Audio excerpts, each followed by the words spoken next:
Good. Once you have done that, you essentially can now select all the cells from A1 to B21, and you can do something which is very useful to depict two values. You click on Insert, and there you have a scatter plot sign here on the very right. And once you click on that, you basically get a pull-down menu, which you can utilize to depict the scatter plot. And that's how easy you can build a scatter plot in your Excel. So you have now the same scatter plot as on the slides of Nolan and Heinzen depicted. Now you can alter and play around with various aspects. You can change the chart title to athletic performance as a function of training. You can click on various aspects. You can go here on the left. If you click on chart design, you can go on the left and add chart elements. You can add access titles. You can add hours of practice with a unit of hours.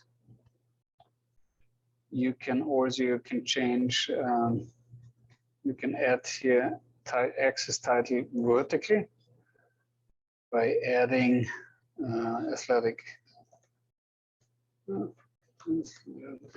performance. Not sure what that's called. Performance as a score. So you can do various things. In addition to that, you can also depict that linear relationship by again going on Add Chart Element, and you go here on Trend Line. So if I go on Trend Line, and this is the difference between linear and nonlinear relationships, because if you click on linear, it will fit a straight line through that. So once you have that straight line, this line is essentially that mathematical function. Yes.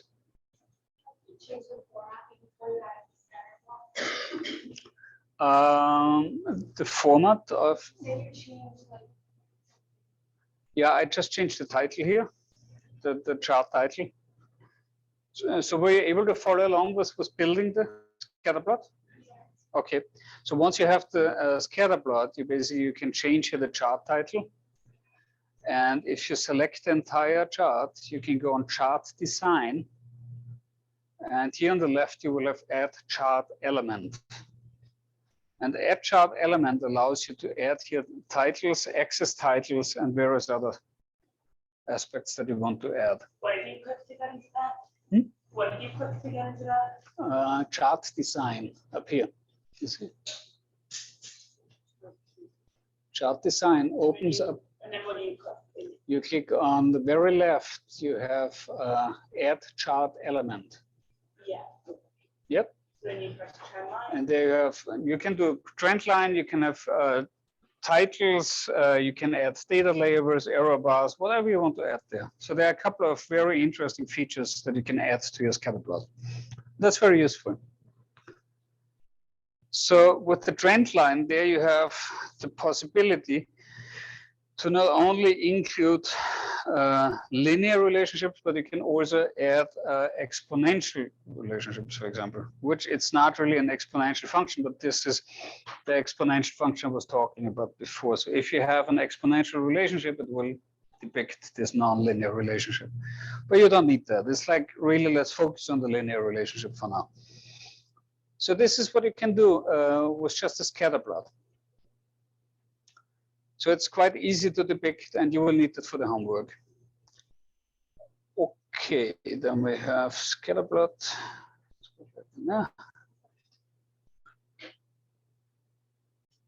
So that's just a very useful tool to depict data. So as you can imagine, so we have now talked about a histogram that basically shows you an entire range of data. It shows you the frequency of the occurrence of each individual data point. With a scatter plot, you have more information, because in addition to that, you not only have the occurrence, you see the individual point. It doesn't show you the frequency distribution anymore, but it shows you each individual entry, and it shows you the relationship to a second variable, which gives you additional insight into your data. So, we just created a scatter plot, and so essentially the most important thing of a scatter plot is you see the spread of the data, but you also see this relationship. So you see whether there's no relationship at all. So if there's no relationship, essentially you will see just a flat line. That's all you see. And usually it's, if you have a larger data set and you specifically investigate the relationship between both, you will see that there's no relationship because it is literally a flat line. If there's a linear relation, you see a description of a straight line usually shows quite a clearly, consistently increasing trend. Non-linear relationship, yes, you see those quite frequently, particularly when it comes to biological relationships. You see non-linear relationships. They're analytically quite hard to tackle and quite hard to analyze, and becomes a whole different conversation piece. We will not deal with that in this introductory class, but it's important to keep in mind.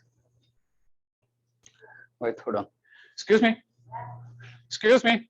Excuse me, quick question. Can you turn on the AC in here? It's just terrible. All the people that plan operation. Yeah, I told them already. Let them know, okay? Yeah, okay. Thank you. Thank you. Okay. All right, good. So relationships between two variables are depicted on a scatter plot, can be analyzed well in that form. Then you have line graphs. And I kind of dislike that Nolan and Heinzen would show line graphs and scatter plots together in one topic, because a scatter plot is not a line graph.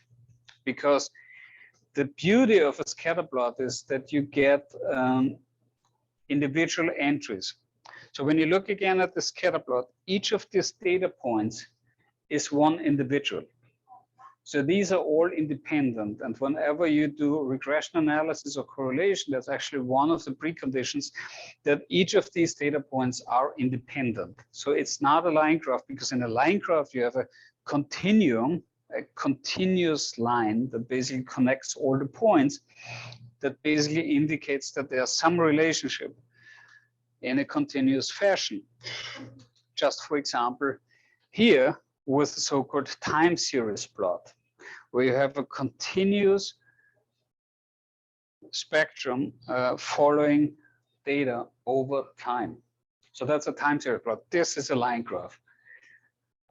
In comparison to that, this is not a line graph, because this is just a fitted line in a scatter plot. So this is not a line graph. In a line, that's an example of an interpolation line.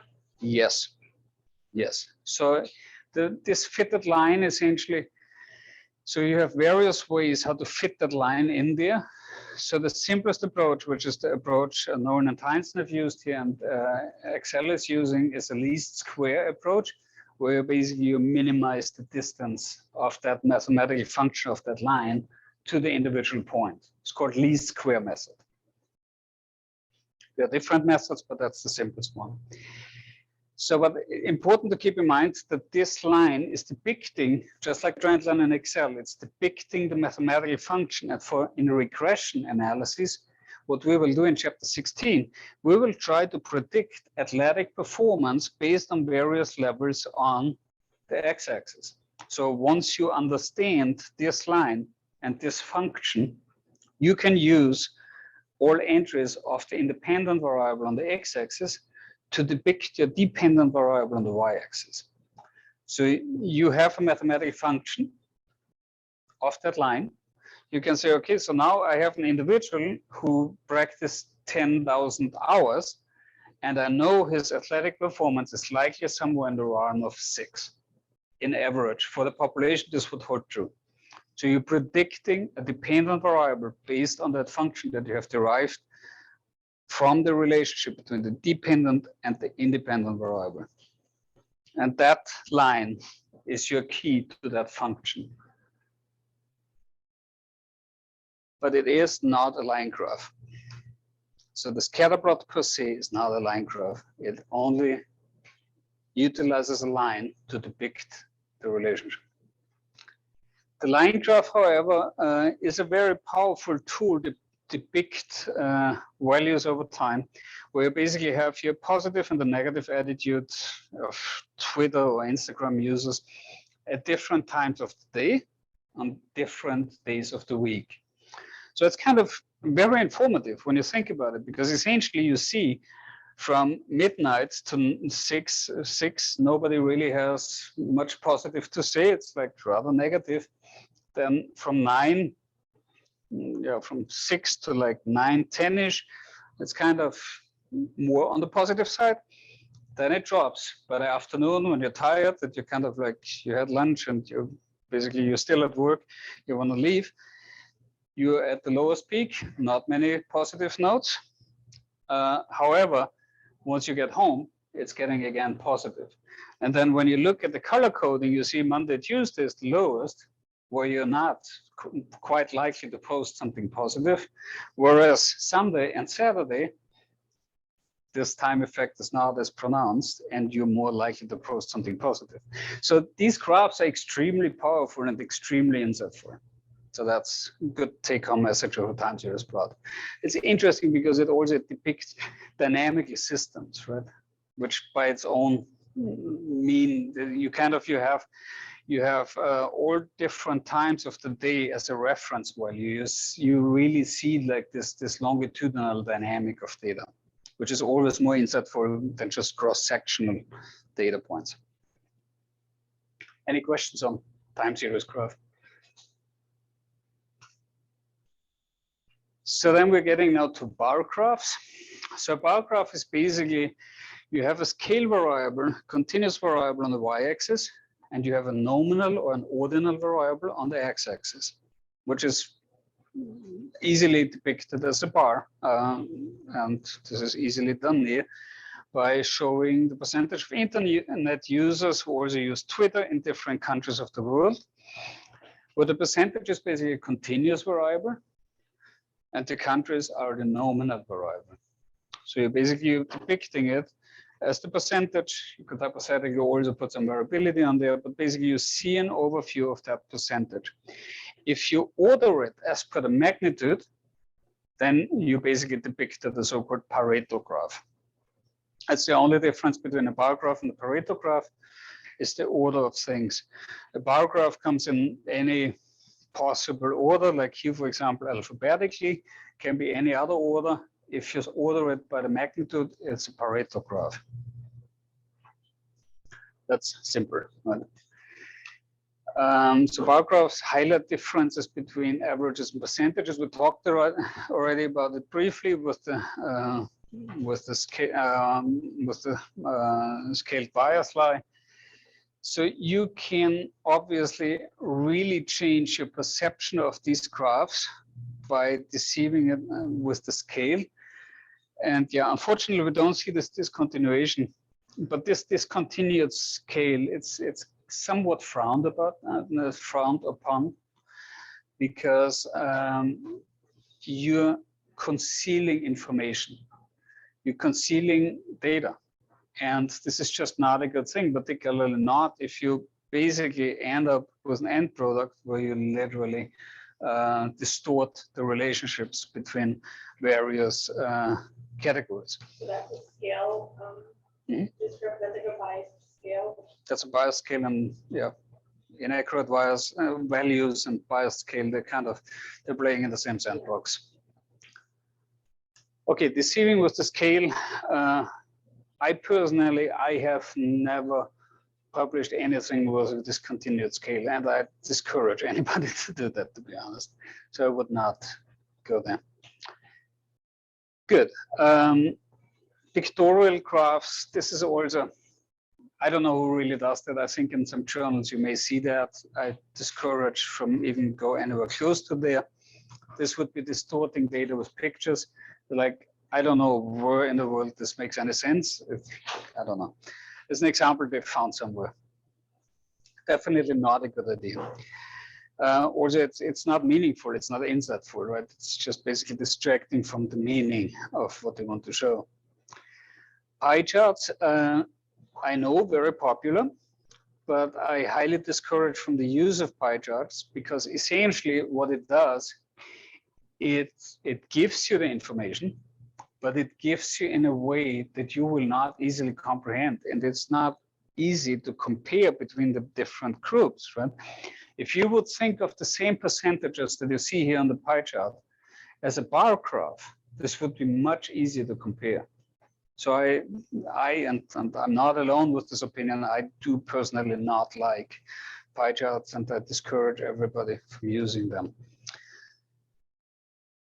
And this slide essentially is what I really flag for this topic, and that's kind of one of the major take-home messages, like which graph are you going to choose for which question?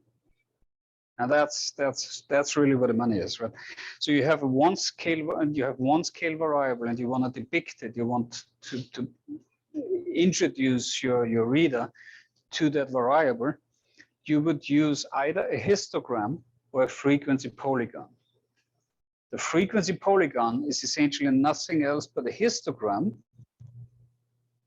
But, and I just want to go back to the previous class, because when we looked at frequencies, we had here a depiction of a histogram. You remember that was the grades, right? So we have a grade distribution that basically is showing some form of a ceiling effect. Not so much a ceiling effect for this class, but it's basically it's showing it in the form of bars. That's typically for histogram. You can change the breaks, you can change those ranges, and you make it more granular, and you give it more of a continuous fashion. In the most smooth version, you basically get something like that, which is called a frequency polygon. That is basically displaying the maxima of those bars in a continuous smooth version. And you can do this for the normal distribution, but you can also do it for smooth theta. So this essentially also are frequency polygons. So these are also additional ways to depict the distribution of one scale variable. I just want to go back to that to illustrate what I'm talking about here, because this is how you would depict one singular scale variable. If you have a situation where you have one scale independent variable and you want to depict two scale variables, so one as the dependent and one as the independent, you use a scatter plot or a line graph if the x-axis is a time series.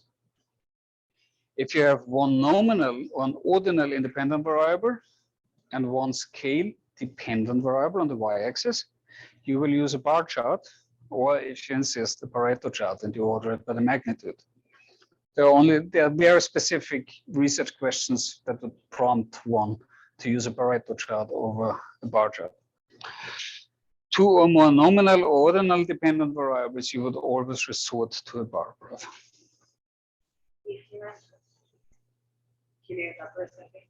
Yep. An example for the second or for the fourth? For the third and the fourth, maybe. So third would be, for example, the internet user. The internet users in the countries, or internet users that also use Twitter. If you have an interval dependent variable, that would be, well, the temperature of the cookies, right? You would show the temperature of the cookies that basically are different for different nominal variables. So that's the interval variable. What is important to keep in mind whenever you look at a graph, the most important thing is that you really question what is actually the research question at hand here. Why did the researcher show this particular variable? Which variables are the researchers trying to predict? So what is the dependent variable? What is the independent variable? Is it a continuous variable? Is it a categorical variable? Is it ordinal? Is it categorically and nominal? Or is it a scale variable? And then the question, obviously, if it's a scale variable, what are the units? What are the units is very important because there are different units for different variables logically. And it's important to understand because you also understand the differences. How much are those, for example, clinically relevant if it's clinically variable? Yeah, then understand the independent variables, also understand the nature of these independent variables. And if it's different levels, if it's a categorical variables, understand the levels and what do they mean. Yeah.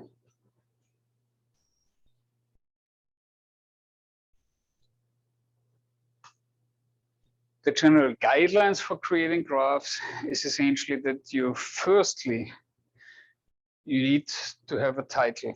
Well, that's not strictly always true. You would, in a paper, hypothetically, you would give the title in what is called a caption, which is basically a little text paragraph that would reflect what is shown in the graph, which also kind of walks the reader through.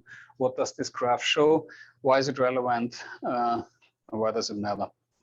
Labeled axis. This is important because hypothetically, you should always depict a graph in a way, shape, and form that a researcher just can copy paste this out, put it in his or her slides, and shows it at a conference, right? So it should contain axis titles, no abbreviations. It should show units because it also needs to be understood what units this variable is in. It should show the values from 0 to a specific end of that range of data. It's really only in rare occasions okay to not start with 0. So it discouraged to start anywhere else but 0. Be also careful with the cut marks, but yeah, I would only use very specific cut marks to start if you choose to not start with 0. Simple here use of colors and no chart chunk. And I'm flagging the chart chunk as a quiz question because that's quite popular quiz question, and you will see why. So what is chart chunk? So chart chunk are so-called moire vibrations, grids, and ducks. Essentially, what this is depicted on this graph where they ran amok.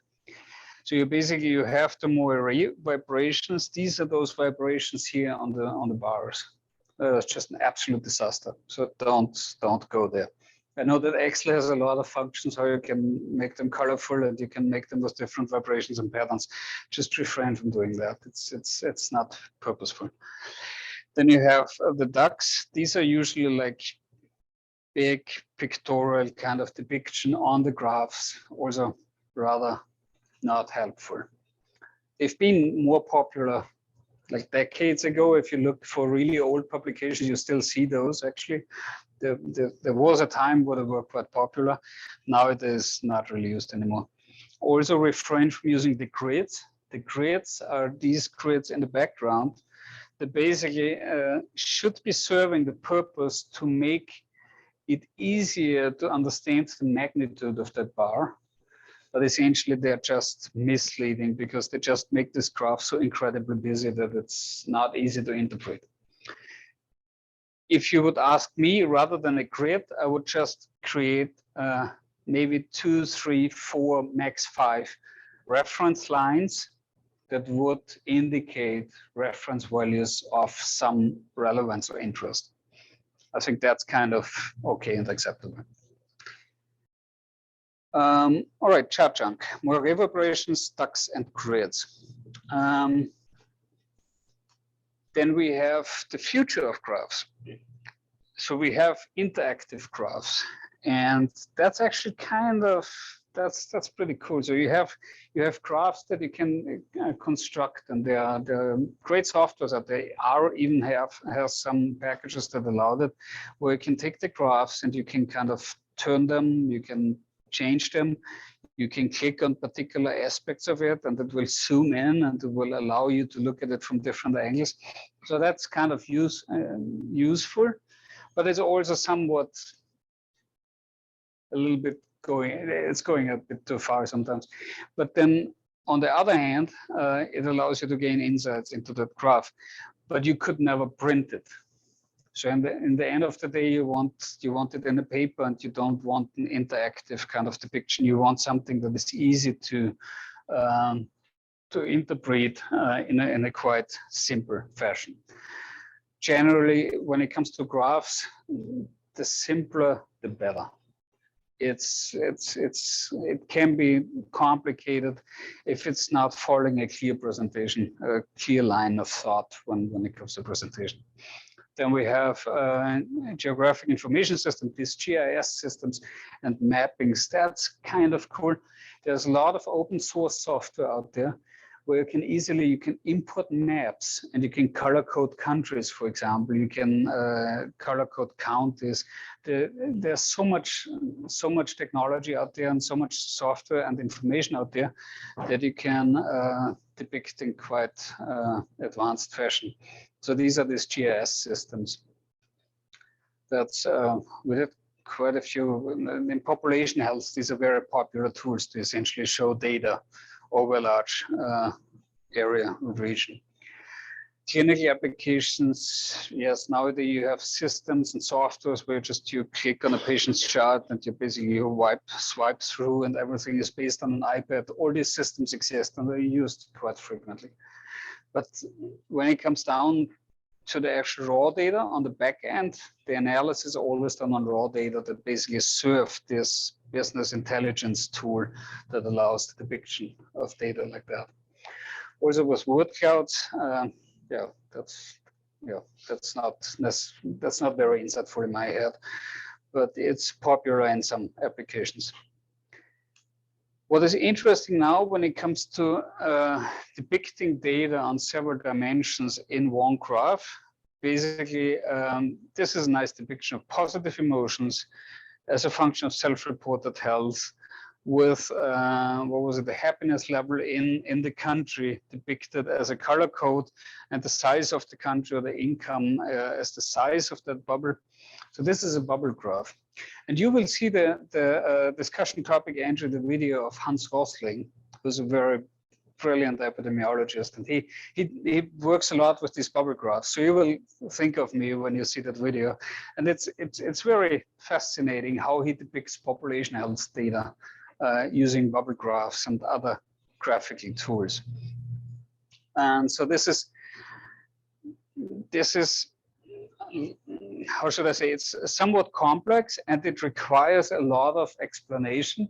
But once you have the explanation that guides you through this graph, this is a very insightful graph where you can spend a lot of time explaining all the dimensions and all the insights and inferences you draw from that graph. What is important in the context of depicting this data? You have, with a bar graph, you have a very good tool essentially to show data in a very simplistic fashion, right?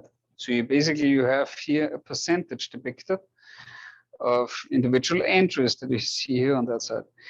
But basically what you do lose is the information on outliers. You lose the information on the actual distribution of data points along the y-axis. And you're concealing and depriving your reader from this information. So you are not giving all the information truthfully to your reader because you're losing information like this unusual data point, or you lose aspects like the clustering here. This is basically being taken out and not shown to your reader, but just depicting it as a bar graph. So if you have a chance, it's always preferable to show the actual individual data points. And that's also why scatter plot and histograms are preferable, because you show this individual data. And particularly when it comes to unusual data points, and this is what we will talk about on Wednesday, when we come to central tendency and variability, these unusual data points are very influential when it comes to the estimate of means, because they're very powerful on basically distorting your insights on the estimates of the means of these categories. In the same context, any questions on that?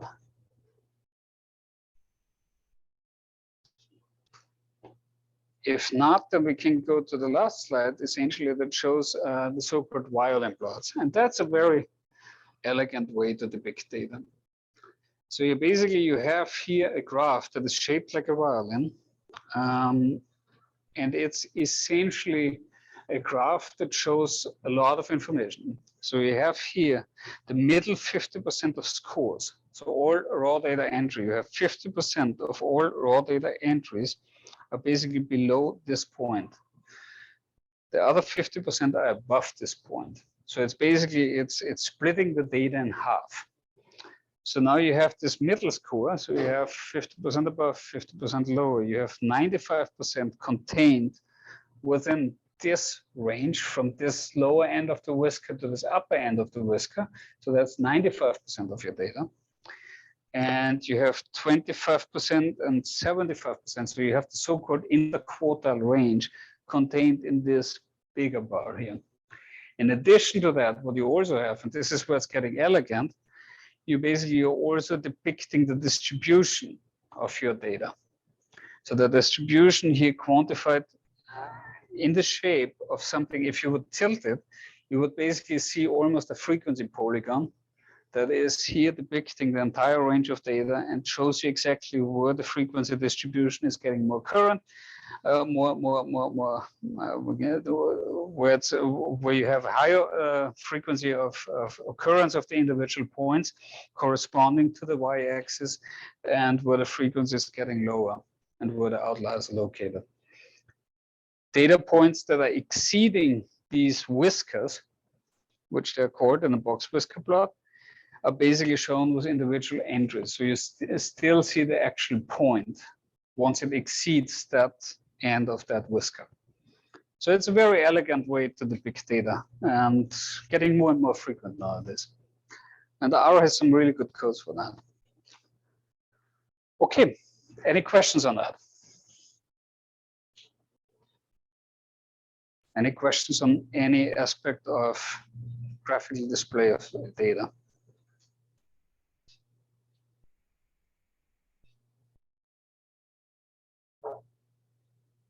If not, then have a nice evening.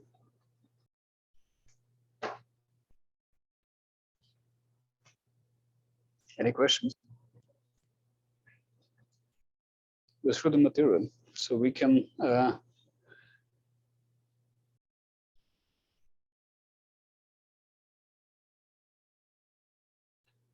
hypothetically, we can do something else. Okay, let's open RStudio.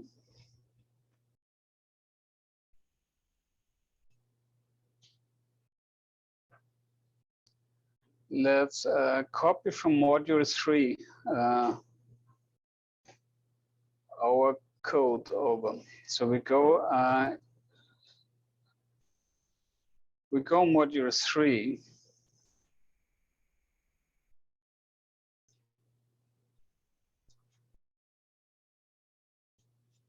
We're copying now.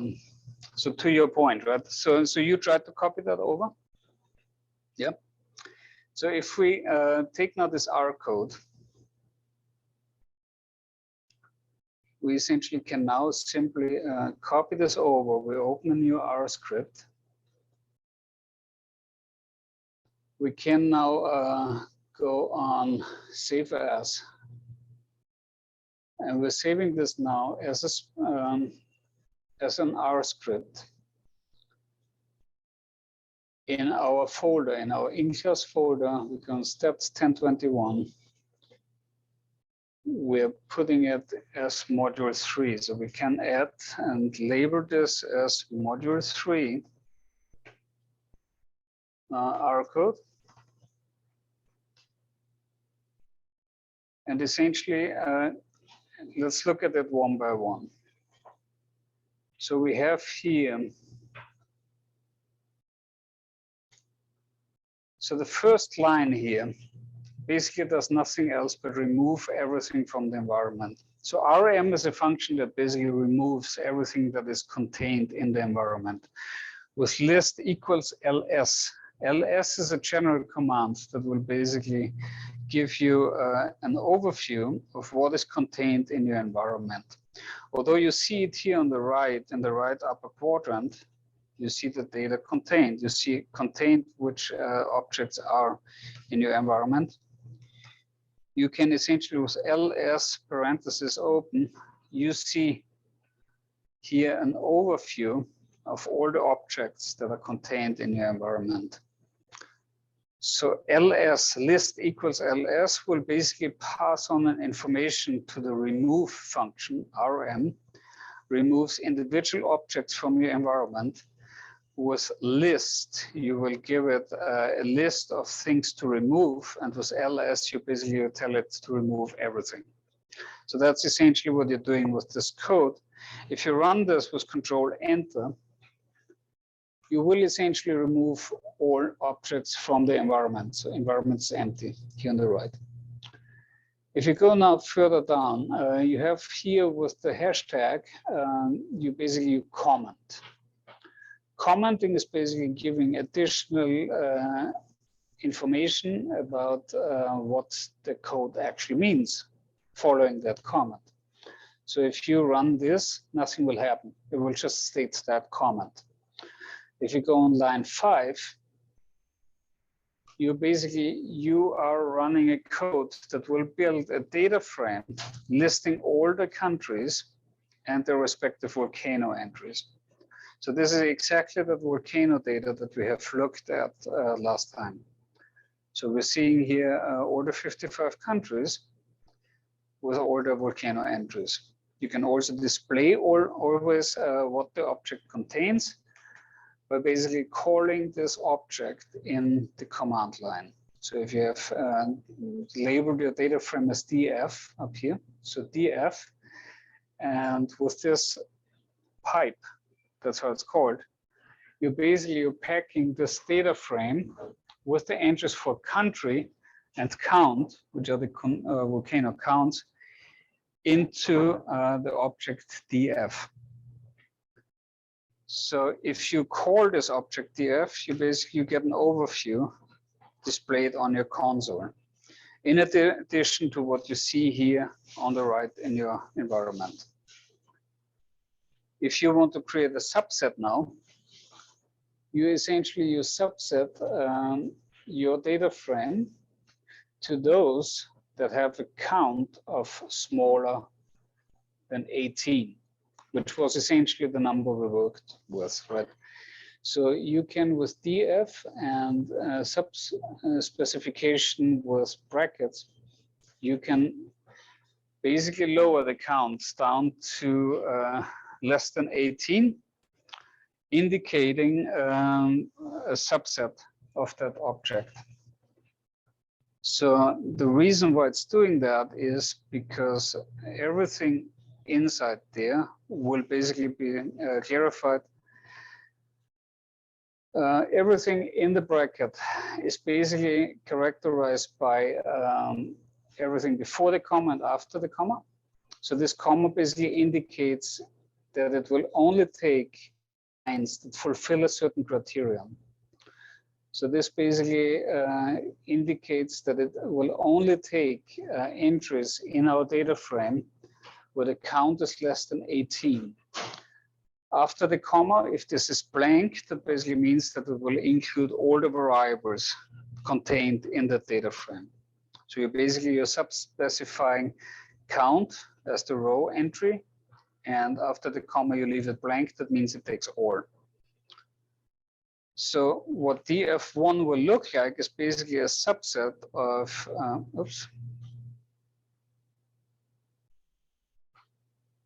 count on. So you need to change this. So please go on line 6 and change the count here to a capital case C. There's actually one of the coding errors in here. So if you rerun this, you basically get here a subset of the 51s. Yeah, line 6, if you copy it over, that's a stupid mistake from my end. So count is an uppercase C rather than lowercase c. So if you just change the lowercase c of count to uppercase c, see that one? That's an uppercase c. It's supposed to be changed. Sorry for that, my bad. So if you change this, you basically get with this command line of df count smaller than 18, you get a subset of only countries with less than 18 volcanoes. And these are the 51 countries we worked with, remember, on our list with the frequency tables. So we're basically going then on and using the order function to order our data according to the occurrence of the count. This is basically this. So now we have them in an ascending order. So this is the same as we did in Excel, right? So it's just here programmatically depicted. With head, you're showing the first 6 entries of your data frame. So you're basically removing, or the other one, you're not removing them, you're just displaying the first 6 to kind of get a taste for the data. You can hypothetically, you can do also the opposite, and you show with tail, you show the last 6 entries. Same concept. You're just taking the lower 6.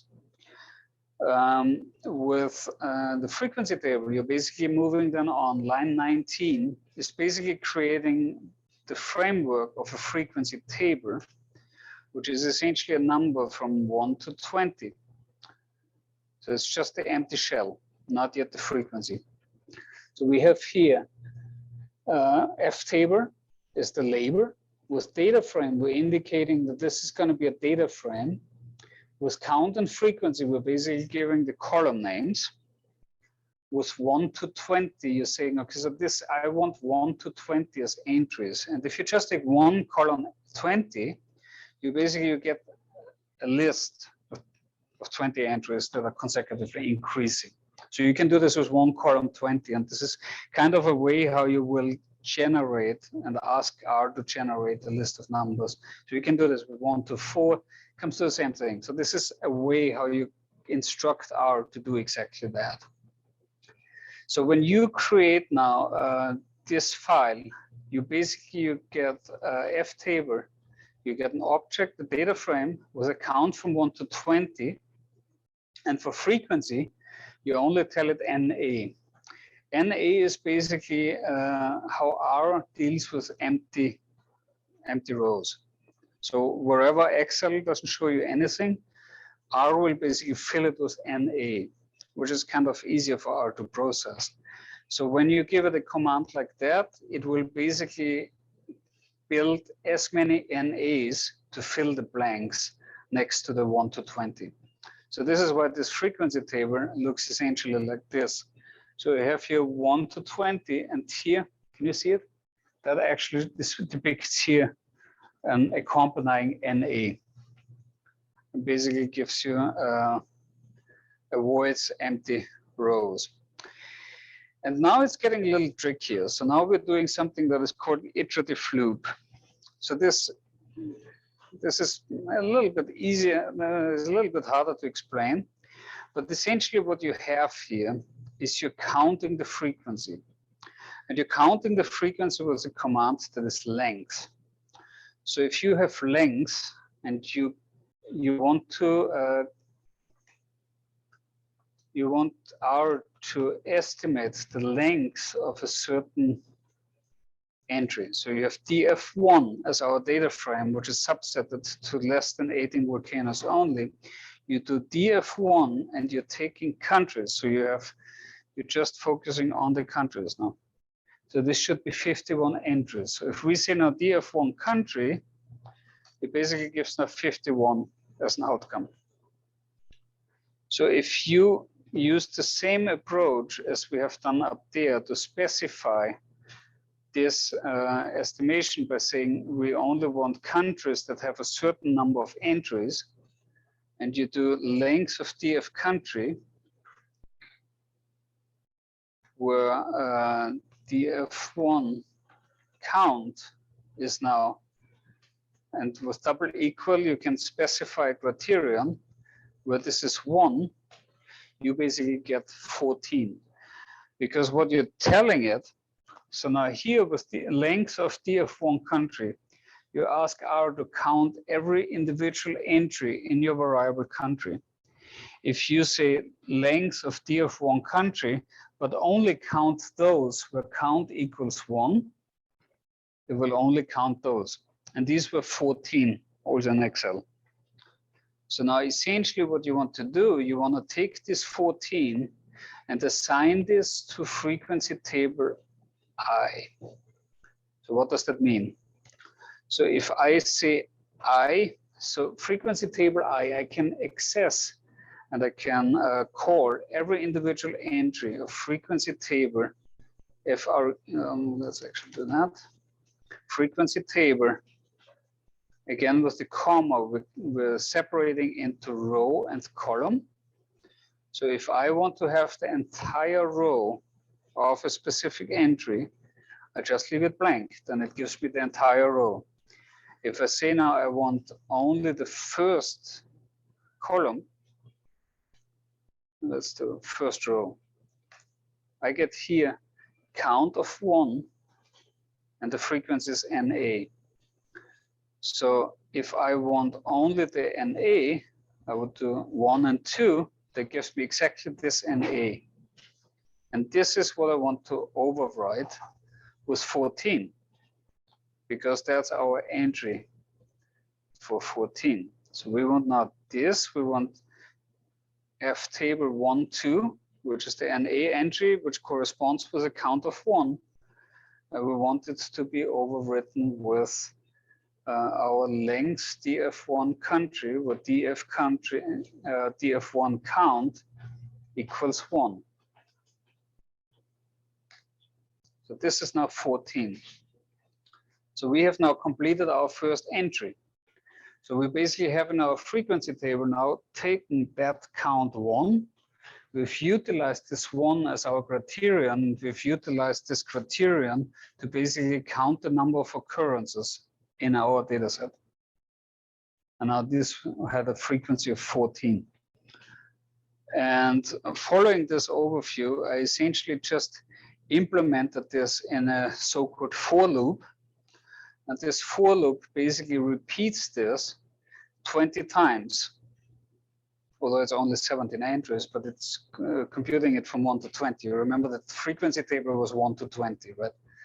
So for the entire number of entries, it basically goes 1 and 1 and 1 and 1, takes the actual count, queries it against the entire entry, against all the entries in our data set, counts it, and overrides the count that was set to NA. So the end result is this, where we basically have now our frequency count completed in the same fashion as we had it in Excel.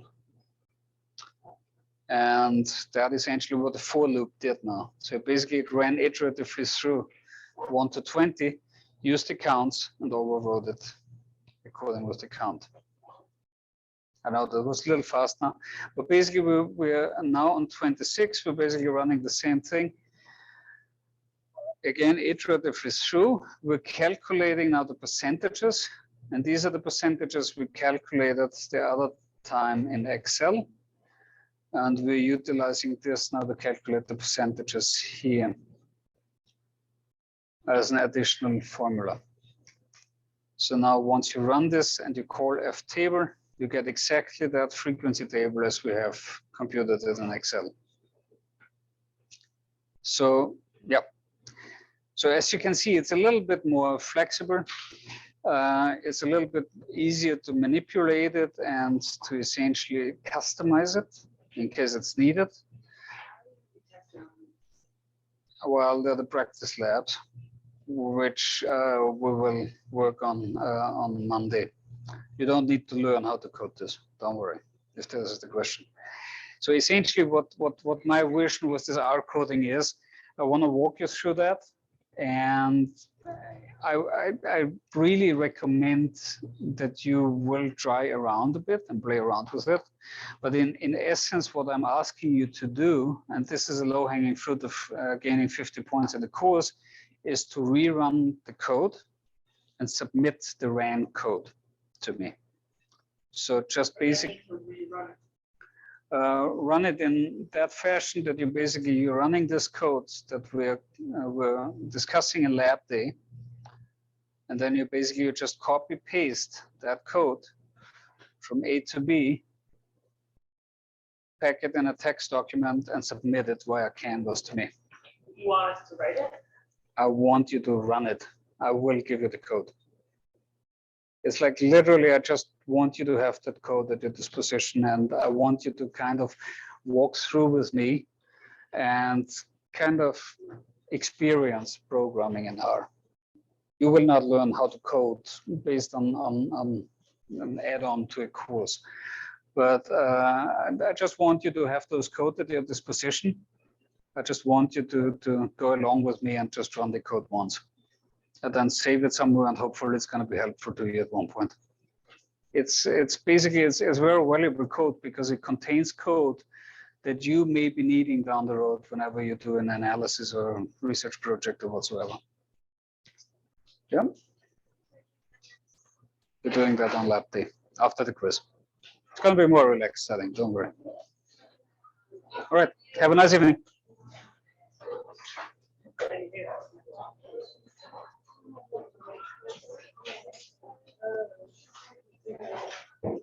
Hey. I don't have numbers on my notes. Numbers. You would need to just look here. You just go on create new script. Yeah. And then you need to go on Canvas. Do you have Canvas open? Yeah. On module 3, there was code posted. So I posted at the very end, I posted code. I put it here on the bottom. I haven't No, seen but it. you see what I'm saying? It's Yeah, can you copy it? now there. No, you need to go on Canvas. On Canvas, there was the code. Yeah? You go on module 3.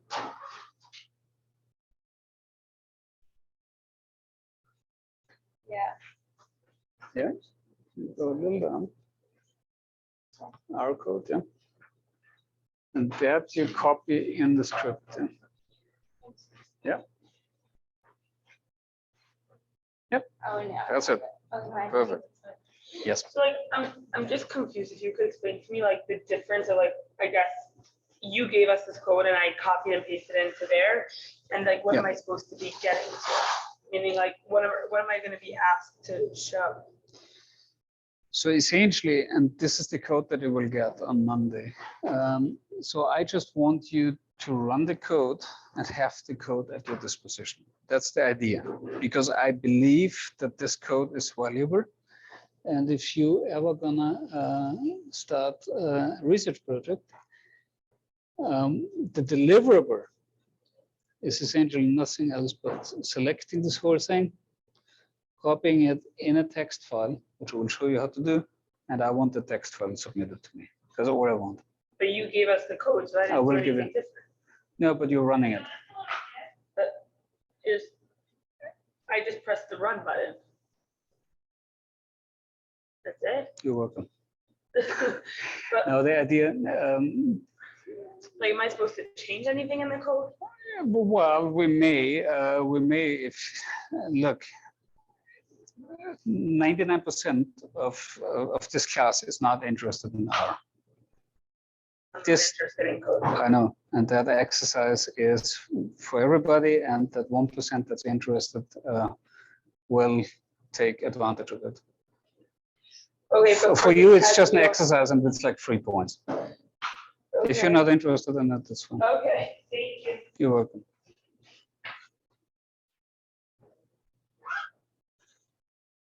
Coding is something that like this we're gonna do in a lab class, or this is something that. Yeah, we're gonna do in lab day, we're gonna do that, and we're gonna do Excel, pretty much.